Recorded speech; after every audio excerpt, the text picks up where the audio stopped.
Hello दोस्तों, मैं हूं हर्षित स्क्वायर वन के इस चैनल में आप सभी का स्वागत है। इस वीडियो में आज हम कर्व्स की बात करेंगे। आज मेरा पढ़ाने का मन नहीं कर रहा, आज मेरा ड्राइंग बनाने का मन कर रहा है। तो चलिए मैं कुछ ड्राइंग्स बनाता हूं। पहले ये एक ड्राइंग बनाई, फिर और ये दूसरी, ये थर्ड, देन फोर्थ और ये फिफ्थ। तो अब मैंने कुछ ड्राइंग्स बना ली हैं, पर ये कोई नॉर्मल ड्राइंग्स नहीं है। इन ड्राइंग्स को हम कहते हैं कर्व्स। ठीक है, ये सभी कर्व्स हैं। इनमें खास बात ये है कि ना तो मैंने किसी स्केल की हेल्प ली है और ना ही मैंने पेन को उठाए बगैर इन ड्राइंग्स को बनाया। मैंने एक तरफ से चला मैं और लगातार इन ड्राइंग्स को बनाते हुए चलता चला गया। ठीक है, एक बार भी पेन को नहीं उठाया है, मतलब एक ड्राइंग को बनाने में एक बार भी पेन को नहीं उठाया है। जैसे यहां से स्टार्ट करा मैंने और लगातार बनाते हुए चला गया। ठीक है, और ना ही किसी स्केल की हेल्प ली है। तो ऐसी ड्राइंग्स को हम कर्व्स कहते हैं। बट ऐसा नहीं है कि अगर मैं स्केल की हेल्प से कोई ड्राइंग बनाता हूं, मान लीजिए मैं कोई लाइन बना देता हूं, तो ऐसा नहीं है कि वो कर्व नहीं है, वो भी कर्व होगी, ये भी कर्व होगी। तो हम किसी भी ड्राइंग, कोई भी ड्राइंग हम बनाते हैं तो उसको हम कर्व्स कहते हैं। अब क्या करता हूं मैं, इस कर्व को छोड़कर आप बाकी सारी कर्व्स पर फोकस करिए। ये चार को देखिए आप, first two and last two. तो आप देखेंगे कि मैंने कहीं पर भी अपने कर्व को दोबारा कट नहीं करा है। ठीक है, एक बार एक तरफ से चला, दोबारा उसको कट नहीं करा है वापस, सिर्फ इस कर्व में वो कट करा है कि यहां से चला मैं और दोबारा इसको कट करके चला गया और यहां पर भी दोबारा कट करके चला गया। तो ऐसे कर्व्स जो आपस में कर्व को कट नहीं करते हैं उनको हम सिंपल कर्व कहते हैं। अगर कोई भी कर्व अपने आप को क्रॉस नहीं करता है दोबारा, जैसे इसने करा है, तो उन कर्व्स को हम सिंपल कर्व कहते हैं। ठीक है, ये सारे सिंपल कर्व हैं। So if a curve does not cross itself then it is called a simple curve. ये मैंने आपको बता दिया। अब क्या करते हैं, दो कर्व्स में और बनाता हूं। एक बार एक कर्व ऐसे बनाया और दूसरी बार मैंने जो कर्व बनाया है वो इस तरीके से बनाया। ठीक है, इन दोनों कर्व्स में कुछ खास डिफरेंस है क्या? इसमें ये टॉप की लाइन नहीं है और इसमें ये टॉप की लाइन बनी हुई है ना। तो ऐसे कर्व जिसमें हम जा सकते हैं और बाहर निकल सकते हैं, इनको हम कहते हैं ओपन कर्व। क्या कहते हैं? ओपन कर्व, क्योंकि ये पूरी तरह से बंद नहीं है। और ये वाला कर्व है, ये पूरी तरह से क्लोज्ड है, तो ऐसे कर्व्स को हम कहते हैं क्लोज्ड कर्व। इसमें अगर एक बार आप चले गए या अंदर कोई पर्सन बैठा हुआ है तो वो बाहर नहीं निकल सकता है। तो ऐसे कर्व्स को हम क्लोज कर्व कहते हैं। क्या आप बता सकते हैं इस फिगर में क्लोज कर्व कौन से हैं? ये वाला क्लोज कर्व है, क्योंकि अगर इसमें कोई अंदर होगा वो बाहर नहीं निकल सकता, ये पूरी तरह से बंद है। ठीक है, और बाकी सारे क्या हैं? ओपन कर्व्स हैं, कोई भी क्लोज नहीं है। एक अच्छा सा क्लोज कर्व का एग्जांपल बताता हूं। आप सभी ने बैडमिंटन खेला होगा या देखा होगा दूसरों को खेलते हुए एटलीस्ट। तो चलिए बैडमिंटन कोर्ट बनाते हैं। तो बैडमिंटन कोर्ट कुछ ऐसा दिखता है, विदाउट स्केल में बना रहा हूं। ठीक है, ऐसा होता है, बीच में एक नेट लगा होता है, यहां पर मिडिल लाइन बनी होती है। ठीक है, दोनों तरफ एक प्लेयर खड़ा होता है, एक या दो की टीम्स होती है, दो प्लेयर्स खड़े होते हैं। ठीक है, वो शॉट्स खेलते हैं, यहां से शटलकॉक मारते हैं। अब अगर मान लीजिए इस पर्सन ने शटल मारी और वो यहां पर आके गिर गई, है ना, तो वो पॉइंट इसको मिल जाएगा अगर ये नहीं मार पाया। और अगर ये शटल आके यहां पर गिर गई, बाहर जाके गिर गई, तो वो पॉइंट किसका हो जाएगा? वो इस पर्सन का पॉइंट हो जाएगा। ठीक है, अब यहां पे देखने वाली बात क्या है कि हम क्या नोटिस करते हैं कि शटल लाइन के अंदर गिरी है या लाइन के बाहर गिरी है ना, ये चीजें नोटिस करते हैं। तो इस चीज को हम क्या कहते हैं? इसको हम कहते हैं इनसाइड द लाइन। इस अगर यहां पर अंदर गिर गई है शटल तो इसको हम कहेंगे इनसाइड द लाइन, और अगर शटल बाहर चली गई है तो इसको हम कहेंगे आउटसाइड द लाइन। ठीक है, और तीसरा केस क्या होता है कि शटल लाइन पर ही गिर गई। ठीक है, कहीं भी लाइन पे गिर गई, इस पे गिर गई या यहां पे गिर गई, तो इसको हम कहेंगे ऑन द लाइन। तो अगर आप इस बैडमिंटन कोर्ट को एक कोर्ट ना समझकर बल्कि एक क्लोज्ड कर्व समझ लें, ठीक है, इस तरीके से क्लोज्ड कर्व मान लें कि ये क्लोज्ड कर्व है, और यहां पर हम बात कर रहे हैं कि पॉइंट अंदर है या पॉइंट बाहर है या पॉइंट इसकी बाउंड्री पर है, तो हम इसको क्या कहेंगे? तो ये हमारे कर्व के तीन पार्ट्स हो गए। एक हो गया अंदर का पार्ट, एक हो गया बाहर का पार्ट, और एक हो गया कि कर्व के ऊपर ही पॉइंट है, तो वो तीसरा पार्ट हो गया। अब हम इनका कुछ नाम देते हैं। अगर पॉइंट कर्व के अंदर होता है, ये कर्व है, ठीक है, इसके अंदर पॉइंट है, तो इसको हम कहेंगे इंटीरियर या फिर इनसाइड। इसको हम कहेंगे इंटीरियर या फिर इनसाइड।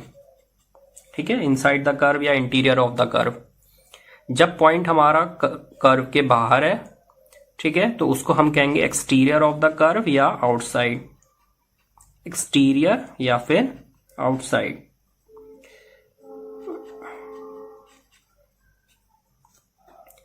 और अगर पॉइंट हमारा कर्व के ऊपर है तो उसको हम कहेंगे ऑन द कर्व, ठीक है, ऑन द कर्व। तो ये हमारे कर्व के 3 पार्ट्स हो गए। So a closed curve has 3 parts, interior of the curve या फिर inside, exterior of the curve या फिर आउटसाइड, और फिर बाउंड्री या फिर ऑन ऑफ द कर्व, ठीक है, बाउंड्री ऑफ द कर्व या फिर ऑन द कर्व। तो हम तीसरे पार्ट को बाउंड्री भी कहते हैं। मान लीजिए मैं एक कर्व बनाता हूं, तो इसमें अगर मैं ये पॉइंट लेता हूं ए, तो ये कैसा पॉइंट है, ये इंटीरियर में है, ठीक है, इस कर्व के अंदर है ये पॉइंट। अगर एक पॉइंट लेता हूं मैं बी, तो ये हो गया एक्सटीरियर पॉइंट या फिर आउटसाइड ऑफ द कर्व, ठीक है, ये एक्सटीरियर पॉइंट हो गया या इंटीरियर पॉइंट हो गया। अगर एक पॉइंट बनाता हूं मैं सी, तो ये हो जाएगा, ये पॉइंट हो जाएगा बाउंड्री पर, ठीक है, it is lying on the boundary of the curve या फिर it is on the curve, हम ऐसा कहेंगे। कर्व का एक और एग्जांपल लेता हूं, मान लीजिए आपका घर है, ठीक है, अब ये घर है और आप घर के अंदर हैं, और तो इसको हम कहेंगे कि you are inside of the curve या फिर इंटीरियर ऑफ द कर्व। अगर आप घर के बाहर हैं तो you are exterior of the curve या फिर आउटसाइड ऑफ द कर्व। और अगर आप घर की बाउंड्री पर ही खड़े हैं, उसके गेट पे चढ़ के खड़े हुए हैं या दीवार पे खड़े हैं, तो उसको हम कहेंगे you are standing on the boundary of the curve या फिर you are on the curve. अच्छा, अगर हम बात करें कि आपके यहाँ जो पोर्शन है जिसको आप अपना रीजन कहें, ठीक है, वो कौन सा पोर्शन हो जाएगा, वो आपके घर का पूरा पार्ट है। अंदर मान लीजिए यहाँ पे गार्डन बना है, इतने पोर्शन में आपका गार्डन बना है, बाकी एरिया में ये घर बना है और ये भी घर बना है पूरा, ठीक है, और इतना आपका गार्डन है। तो आपका अपना पूरा घर या फिर आपकी अपनी जमीन कितनी हो जाएगी, ये पूरा का पूरा आपका एरिया है ना। चाहे घर के अंदर हो आप, चाहे आपकी बाउंड्री की बात कहें या गेट की बात करें, ये सभी आपका पोर्शन है। तो इस चीज को हम कहते हैं रीजन, ठीक है। जब हम किसी भी कर्व के इंटीरियर को भी इंक्लूड कर लेते हैं, ठीक है, और उसकी बाउंड्री को भी इंक्लूड कर लेते हैं, तो वो हमारा जो पोर्शन बन जाता है वो बन जाता है रीजन। जैसे आपका घर, क्योंकि घर के अंदर का पोर्शन या पूरा घर तो आपका है ही, और आपकी बाउंड्री जो है वो भी आपकी ही चीज है या आपकी ही जमीन है, तो इसीलिए वो आपके रीजन में आती है, ठीक है। So the interior of a curve together with its boundary is called its region. अब मैंने आपको 2 क्वेश्चंस दिए हैं। फर्स्ट है क्लासिफाई देम एज ओपन और क्लोज्ड। ये 4 कर्व्स दिए हैं, आपको बताना है कि इनमें से कौन सा ओपन कर्व है, कौन सा क्लोज्ड है। आर दे सिंपल कर्व्स, क्या ये कर्व सिंपल हैं। नेक्स्ट क्वेश्चन है draw 2 open curves and 2 closed curves. तो मैं पहला टीचर हूं जो आपसे कह रहा है कि आपको ड्राइंग बनानी है कॉपी में, तो आपको 2 ओपन कर्व्स बनाने हैं, 2 क्लोज कर्व्स बनाने हैं। कॉपी के पीछे तो आपने बहुत सारी ड्राइंग्स बनाई होंगी, उन्हीं में से देख लीजिए कौन से ओपन कर्व्स है, कौन से क्लोज्ड है, वही बना दीजिए। आज का हमारा नेक्स्ट टॉपिक है पॉलीगन्स। तो चलिए पॉलीगन्स देखते हैं। मैं कुछ कर्व्स बनाता हूं, ये एक हो गया, देन सेकंड, फिर थर्ड मैं कुछ ऐसा बनाता हूं, ठीक है, देन फोर्थ, और लास्ट का हमारा कर्व ऐसे है, सर्कल। तो ये मैंने कुछ कर्व्स बनाए हैं। क्या आप बता सकते हैं ये क्लोज्ड है या ओपन है? हम देख रहे हैं कि ये सभी कर्व्स जो हैं क्लोज्ड है ना, पूरे के पूरे सारे कर्व्स हमारे क्लोज्ड कर्व्स हैं। अब आप बता सकते हैं क्या कि इनमें से कौन से कर्व सिंपल हैं? तो हम देख रहे हैं कि ये कर्व, ये और ये लास्ट वाला, ये सब सिंपल कर्व्स हैं, पर ये हमारा कर्व सिंपल नहीं है क्योंकि ये क्रॉस करते हुए जा रहा है, अपने ही लाइन सेगमेंट्स को कट करके जा रहा है। कुछ कर्व्स ऐसे हैं जो सिर्फ लाइन सेगमेंट से बने हैं, ठीक है, जैसे ये कर्व है, ये लाइन सेगमेंट से बना है, ये भी लाइन सेगमेंट से बना है, ये भी लाइन से बना है, पर और ये भी लाइन सेगमेंट से बना है, पर ये वाला कर्व जो है ये सर्कुलर है, इसमें लाइन सेगमेंट नहीं है ना। तो अच्छा, हम सिर्फ उन कर्व्स को देखते हैं जो क्लोज्ड हैं। पहली बात तो सारे कर्व्स क्लोज्ड हैं। सेकंड, हम उन कर्व्स पे फोकस करते हैं जो लाइन सेगमेंट से बने हैं, तो ये 4 लाइन सेगमेंट से बने हैं, ठीक है। तीसरी चीज, हम उन कर्व्स को देखते हैं जो सिंपल है, तो हमारे ये 3 कर्व्स सिंपल बने हुए हैं, ठीक है। तो ये 3 वो ऐसे कर्व्स हैं जो क्लोज्ड भी हैं, सिंपल भी हैं और लाइन सेगमेंट से बने हुए हैं। तो ऐसे कर्व्स का हम कुछ नाम रखते हैं और इन कर्व्स को हम कह देते हैं पॉलीगन्स। ठीक है, इन कर्व्स को हम कहते हैं पॉलीगन।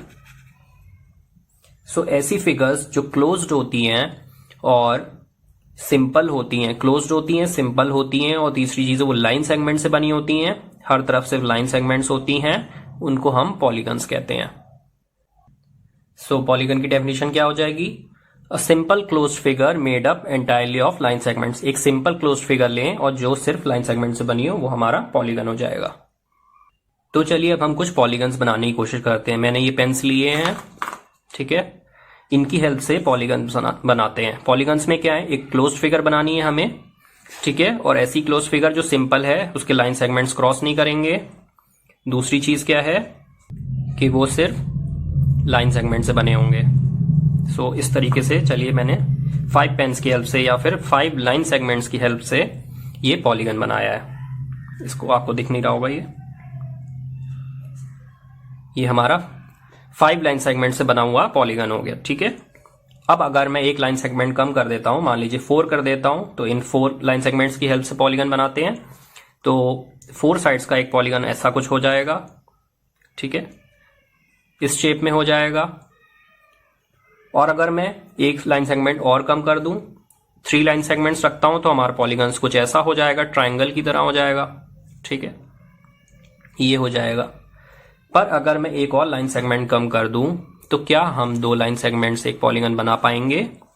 हम कुछ भी कर लें, 2 लाइन सेगमेंट से एक पॉलीगन नहीं बनेगा। ठीक है, कुछ भी कर लूं मैं, वो क्लोज्ड फिगर हो ही नहीं पाएगी, एक तीसरा कुछ चाहिए होगा। अगर मैं इन दोनों को मिला भी दूं तो ये एक पॉलीगन नहीं, ये सिर्फ और सिर्फ सिंगल लाइन सेगमेंट बन जाएगा और कुछ नहीं। 2 लाइन सेगमेंट जुड़ गए, वो मिलकर एक ही लाइन सेगमेंट बन जाएगा, एक के ऊपर एक, तो ये कोई पॉलीगन नहीं होगा। तो अभी मैंने एक पॉलीगन बना दिया है, मैंने कुछ भी ऐसे लाइन सेगमेंट्स बना दिए, उनको ज्वाइन कर दिया है, ठीक है, और एक हमारा पॉलीगन बन गया। तो चलिए पहले इसकी नेमिंग कर देते हैं। इसके पॉइंट्स का कुछ नाम रख देते हैं, जो भी पॉइंट्स हैं। ए, ये हो गया बी, यहां पर सी, ये डी और ये ई। तो हमारे पॉलीगन का कुछ नाम हो गया और वो नाम क्या हो गया? A B C D E. अब हमेशा जरूरी नहीं है कि यही सिर्फ नाम है इस पॉलीगन का, इस पॉलीगन का नाम कुछ भी हो सकता है। ठीक है, ए ई डी सी बी, आप कहीं से भी स्टार्ट करें, डी से स्टार्ट कर देते हैं, मान लीजिए डी सी बी ए ई, उल्टा चल सकते हैं डी ई ए बी सी। ठीक है, तो ऐसा कोई जरूरी नहीं है कि आपको ए से स्टार्ट करना है, आप किसी भी एक पॉइंट से स्टार्ट कर दीजिए या किसी भी लेटर से स्टार्ट कर दीजिए। बस आपको ध्यान क्या रखना है कि आपको एक ऑर्डर में चलना है, ठीक है, लाइन से चलना है। अगर आप इधर से चल रहे हैं तो इधर लाइन से चलिए। तो इसका कोई नाम का कोई ऐसा कोई सीन नहीं है, सिर्फ आपको एक लेटर पकड़ना है और एक लाइन से चलते जाइए, वही उसका लास्ट तक जब आ जाएंगे तो वो उसका नाम बन जाएगा। तो मैंने क्या करा, ए से चला मैं, ए बी सी डी और ई, यहाँ पे ई पे लास्ट हो गया, बस ये इसका नाम हो गया। तो चलिए अब हम पॉलीगन्स की कुछ प्रॉपर्टीज देखते हैं।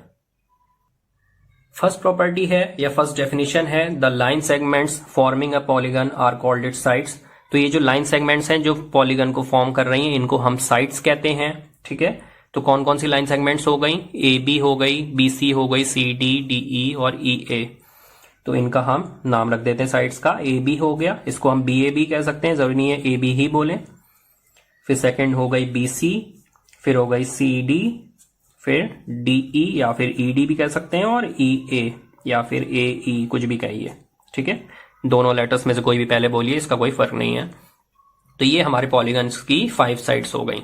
ठीक, सेकेंड डेफिनेशन है, the meeting point of a pair of sides is called its vertex.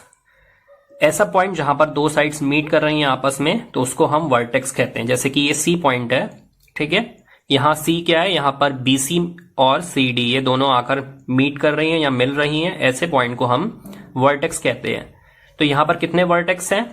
एक ए है, ठीक है, यहां पर ई ए और ए बी मीट कर रहे हैं, फिर ये बी हो गया, यहां पर भी 2 साइड्स मीट कर रही हैं, फिर सी और फिर डी और फिर ऐसे ही ई। तो यानी कि जितनी भी कॉर्नर्स हैं जहां पर 2 साइड्स मीट कर रही हैं, उनको हम वर्टेक्स कहते हैं। वर्टेक्स का प्लूरल हो जाता है वर्टिसेस। ठीक है, जब एक से ज्यादा वर्टेक्स की बात आती है तो हम उनको वर्टिसेस कहते हैं। तो यहां पर कितने वर्टेक्स हैं? 5 वर्टेक्स हैं। ठीक है, ए बी सी डी और ई, इसके अलावा कोई वर्टेक्स नहीं है। थर्ड डेफिनेशन देखते हैं। Any two sides with a common end point are called the adjacent sides of the polygon.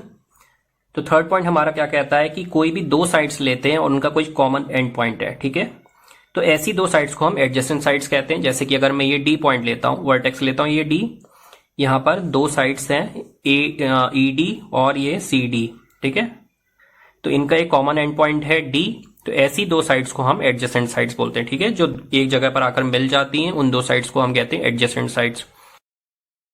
तो कौन कौन से पेयर्स हो गए हमारे एडजेसेंट साइड्स के?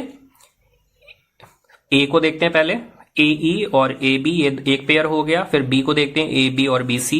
यहां सी को देखते हैं, बी सी और सी डी, ये एडजेसेंट साइड्स हो गई। फिर डी को देखते हैं, सी डी और डी ई, और फिर लास्ट में ई है, ए ई और ई डी। तो ये हमारी एडजेसेंट साइड्स के पेयर्स हो गए, ठीक है। एक पेयर मैं लिख देता हूं, A B and B C, ठीक। इस साइड्स को मैं इस तरीके से रिप्रेजेंट कर रहा हूं ऊपर लाइन सेगमेंट बनाकर, क्योंकि ये लाइन सेगमेंट्स है सारी की सारी। नॉर्मली भी हम लिख सकते हैं बिना लाइन सेगमेंट के, इस तरीके से ए बी, ये भी हमारी साइड को ही रिप्रेजेंट कर रहा है, ठीक है। अगर हम लाइन सेगमेंट नहीं भी बनाते हैं तो भी उसका मतलब यही है कि वो लाइन सेगमेंट है। लास्ट पॉइंट है हमारा, the end points of the same side of a polygon are called the adjacent vertices. तो अगर हम कोई सेम साइड लेते हैं और उसके दोनों एंड पॉइंट्स देखते हैं तो वो एडजेसेंट वर्टिसेस हो जाएंगे। जैसे ये मैं साइड लेता हूं ए ई, ठीक है, इसके एंड पॉइंट्स क्या हो गए, एक एंड पॉइंट हो गया ए और एक हो गया ई, तो इन वर्टिसेस को यानी कि सेम साइड के दोनों एंड्स को हम कहते हैं एडजेसेंट वर्टिसेस, ठीक है। जैसे मैं ये साइड लेता हूं ई डी, तो इसके एडजेसेंट वर्टिसेस हो गए ई एंड डी, ठीक है। ऐसी सी और डी, ये भी एडजेसेंट है, और सी और बी, ये भी एडजेसेंट है, और बी और ए या फिर ए और बी, ये भी एडजेसेंट है। तो कोई भी दो लगातार ये कॉन्जिक्यूटिव मैंने वर्टिसेस ले लिए, यानी कि वो एक ही सेम साइड के दोनों एंड्स हैं, ऐसे वर्टिसेस को हम कह देते हैं एडजेसेंट वर्टिसेस। तो एक एग्जांपल क्या हो गया कि ए और B they are adjacent vertices.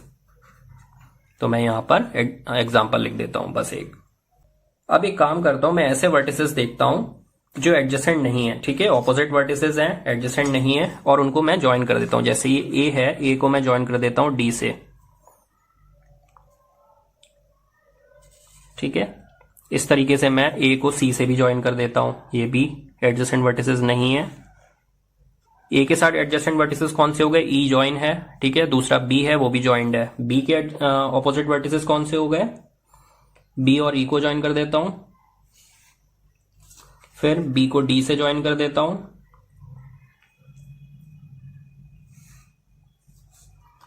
अब लास्ट क्या बचा है, सी और ई बचा है, बस एक बचा ये, और कोई नहीं बचा है, बाकी सारे ज्वाइंड है, ठीक है। ये स्टार बन गया अंदर।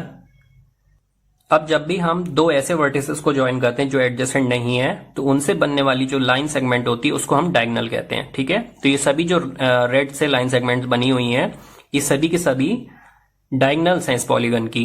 क्यों? क्योंकि ए जो है डी के साथ ज्वाइंड है और ये आपस में एडजेसेंट वर्टिसेस नहीं है, इसलिए ये डायगोनल्स हो गए, ठीक है। तो इस फिगर में दूसरी डायगोनल्स कौन सी हो गई, एक तो ए डी हो गई, ठीक है, दूसरी ए सी हो गई, फिर बी ई, बी डी, ठीक है, फिर सी के साथ क्या होगा, ये ए सी को हम काउंट कर चुके हैं, ये हो गई सी ई, ठीक है। ऐसी डी के डायगोनल्स को हम पहले ही काउंट कर चुके हैं और ई के डायगोनल्स को भी हम पहले ही काउंट कर चुके हैं। तो बस इतनी ही डायगोनल्स हो गई। कितनी डायगोनल्स है, 1 2 3 4 एंड 5, इतनी टोटल डायगोनल्स हैं। ये सभी इस फिगर की, ये जितनी भी लाइन सेगमेंट्स है रेड में, ये सभी इस पॉलीगन की डायगोनल्स हो गई। सो हमारी लास्ट डेफिनेशन हो गई, line segments joining the vertices which are not adjacent are called the diagonals of the polygon.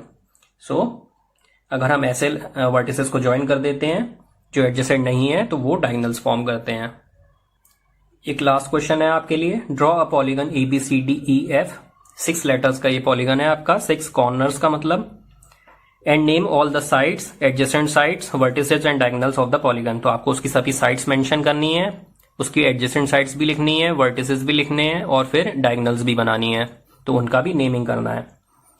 यहाँ पर 6 लेटर्स हैं, यानी कि 6 वर्टिसेस हैं, और 6 वर्टिसेस का मतलब क्या है कि यहाँ पे पॉलीगन में 6 साइड्स होंगी, क्योंकि ऊपर हमने पॉलीगन देखा A B C D E, 5 letters थे और 5 साइड्स थी, तो हमारे जितने भी वर्टिसेस होते हैं उतनी ही साइड्स होती है पॉलीगन में।